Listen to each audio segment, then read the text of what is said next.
If I had a nickel for every cutscene that completely ruined discussion about a character from an early 2000s JRPG, I would have 2 nickels. Which isn't a lot, but it's annoying that it happened twice. So, welcome to In Defense of Erica number, I don't know, 317 for me at this point. This scene, if you are not aware, is what people still, 20 years later, use to kind of degrade Erica's character a bit. It happens a lot of the time when you bring her up and how much you like her. I've seen it on Reddit, which I know it's Reddit, but they still have opinions. And I see it on Twitter, albeit not as frequently. People really hate this scene. Now, of course, I'm going to tell you why you shouldn't. The context here is simple. The woman on the left is Erica. She's the main character of the game, and she is currently holding a sacred stone. It is the magic fantasy rock that does magic fantasy rock things. It has the great power of light or some crap, and it can fight against the Demon King, who is Satan. The gentleman on the right is Satan. Or, to be more accurate, he has Satan inside of him. And not in a gay Black Butler kind of way, in a Jujutsu Kaisen, if you let me out, it's going to be everyone's problem kind of way. Now, Erica, to the left, she knows that Lyon, the guy on the right, has Satan inside of him. She has spoken to Satan, she has fought the guy possessed by Satan, she knows he's in there. But, she has the magic rock that, when used correctly, can stop him. And Lyon is asking for it. Now, we, with the omnipotent eyes of the player, can gather this is a bad decision. This is not something she should do. So naturally, she's going to do it anyway. This is Lyon. He is appearing as himself. There's no demon there. Look, it's the boy. It's just a good little lad. And he's like, if you give me the stone, I can save myself. Huh? Yeah, do one for your old pal? Lyon, who knows how to pronounce my name? No one knows. Heroes is incredibly inconsistent. Huh? Huh? And Erica's like, I don't know. And Leon's like, yeah, huh? And of course, she gives him the stone of her own free will. And wait for it. He's a little effed up, actually. And that's actually Satan right there. And right then and there, he just destroys it. I've spoken too quickly. Hang on. I really started this too soon. I should have actually looked forward and to see the exact moment the stone gets destroyed. But when have I ever made logical decisions here? The Lyon here is Satan, and he is just telling Erica she's an idiot. Leon's gone. You made a mistake. I'm here now. This is my house. You're not invited. Get bent. Eat shit and die. That is exactly what he tells her, and to the player, a lot of people thought, oh, well, obviously, why would Erica do that? That's so stupid. The Demon King is right there. How could she be so foolish? And then he's apparently standing on lava for no other reason. Like, why did he need to teleport onto lava to destroy the stone?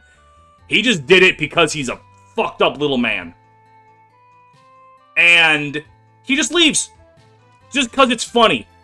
For no other reason than knowing Erica is suffering, he just leaves. Because that's funny. That's the kind of man that he is. So, upon seeing that, you might have a few questions. Question number 1. Is this really Fire Emblem's most controversial scene at this point? Wouldn't something from Three Houses be more accurate, like the Edelgard Reconquer scene? Yes.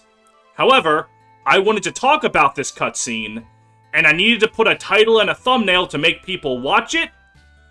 Please understand, I have an agenda, and I very much need to maintain it.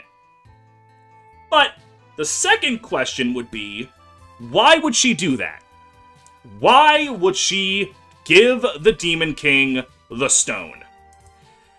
There are actually 3 reasons that Erika's decision here makes sense from her perspective. Like, yes, the player, probably played enough JRPGs to know this is bad. We've seen this story 11 times before. We know it's bad. But Erika's actually had 3 reasons to not think that this is stupid. Reason number 1, she saw Lyon in complete control of himself. In Chapter 13, she spoke to him. He was completely fine. No Demon King, no bad anything. They just had a normal conversation. So given that that happens a little bit before the stone giving incident, okay. She probably thinks, alright, he was there. I've seen him. He's still in there. The second thing is in the chapter before this, there's a flashback revealing that Lyon is a powerful healer who has healed incurable injuries with the power of a sacred stone. Erika's seen this. She knows for a fact that Lyon can do the impossible. So, against Satan, well, normally that would be impossible. But Lyon's done it before. Why would Erika think that maybe he can't do it again?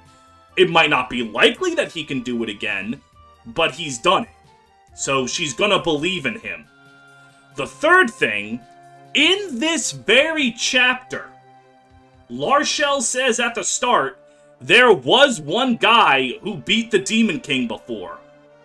And it was the founder of Roston. He could do it because he had a will strong enough to do so. He was built different. So Erika thinks, oh, Lyon, he can do it. I believe in him. He's built different too. Yes, Lyon is built different. He's built wrong. He was not strong enough to do it, and that's kind of a problem. But all 3 of those things combined makes sense that Erika would be willing to try. And there's another point that comes up. Okay, Erika has seen logical evidence to believe that maybe Lyon is still in there. But she's also spoken to Satan. She knows that while Lyon could be in there, Satan definitely is. So wouldn't it be really risky to try this? Yes, she still shouldn't have tried it even with all of that information. But here's the thing, that's her best friend. She loves that guy. Of course she's gonna try any chance to save him, no matter how minuscule it is. Like, a character can make a mistake if it makes sense. And it means something, like there's a point to it. In something like Shark Tale, why is that the first thing I thought of? Anyways, in Shark Tale, Will Smithfish gambles away money given to him just because he's greedy. And it's money that someone had to sell something very valuable to them to give to him. That kind of mistake is stupid and also doesn't really make the character likable. Why does Erika make this mistake? Because she wants to believe in her friend. That motive is a lot more easy to understand and empathize with. It doesn't make Erika unlikable to believe in someone she loves and cares about, because I'm fairly certain all of us have someone we love and care about. It's called being human. So, even if logically it doesn't make any sense for Erika to do this, we get it. With the power of empathy, rare little-known human power, we get it. We know why Erika would want to try this. So, okay, there's a logical reason and an emotional reason. But again, you can say, well, why do we care? Yes, Erika messed up, but what does that add to anything? What does this scene add to Sacred Stones as a whole? Well, Erika was unwilling to accept that something had to be sacrificed. She wasn't willing to give up on someone that she couldn't, that had to be given up on. So, after this, Erica kills him. Like, she says, alright, he can't be saved. He's gotta go. And the point of all that is that that's not something that's easy to do. Every single human being, and I know that I'm speaking for everyone here, but I'm feeling ballsy and confident enough to say this. Every human being has had someone do something wrong, has had someone that they once loved and cared about. Later they would learn, oh, maybe this person isn't as good as I thought they were, and your first instinct is to defend them, to protect them. That's your friend. You don't want to admit there's something wrong with them. You don't instantly turn on them the second you realize something is wrong. But you can't keep ignoring it. At that point, you're just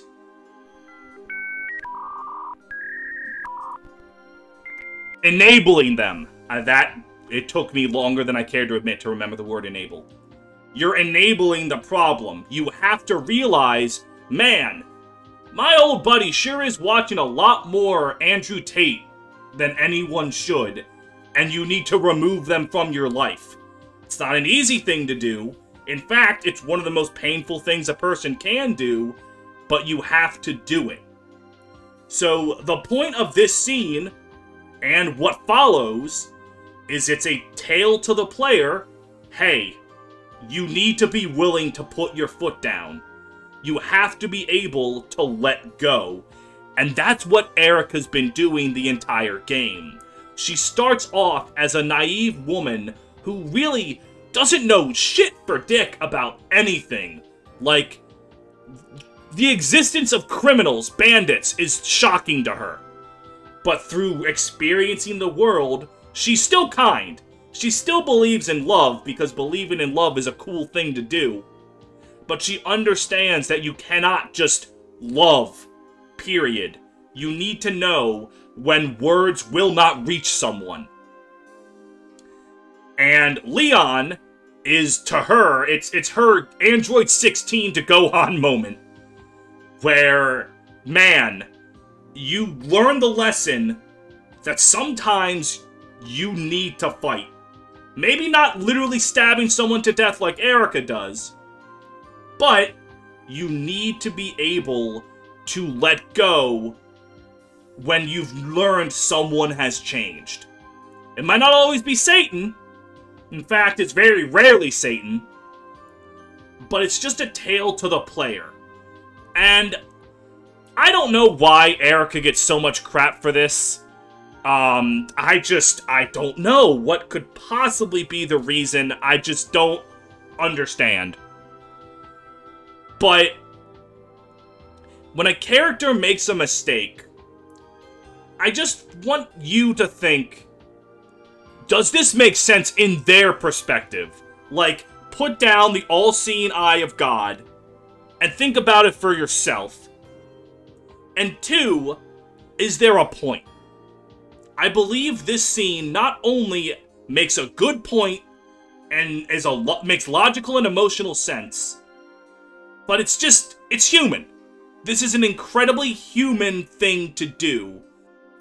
And at the end of the day, I think looking at a character's humanity is something that Fire Emblem does a lot better than you might think. Thank you all very much for making it to the end of one of these ramble analysis video thingies. I'm actually kind of liking them a bit more than my scripted character analysis videos. We'll see how long I like this before I get bored of it and stop doing it. I'd like to thank my Patreon subscribers, including Adebayo Thompson, Andrew Crockett, Bean Juice, Benz Again, Dr. McBackstab, Fireman Lord, Great Riek, Hell on Heelys, Despacito 2, Lies 17 Bolt, Marth the Valiant War Criminal, Morga Lorgan, Nevrix the Tourmaline Project Creator, Played Arrow, Shen Lu, the world's most unironic 8.5 tail stand, Walmart Reader, Your Girl Owen, Brentendo 11, Drew Hack, Ginger, Gugu Gaga, Cornelia Milkers 92, and Upscale Furry Trash. Thank you all for your continued support, and I will see you for the next thing I do. Happy New Year, and here's to many great videos on this channel this year.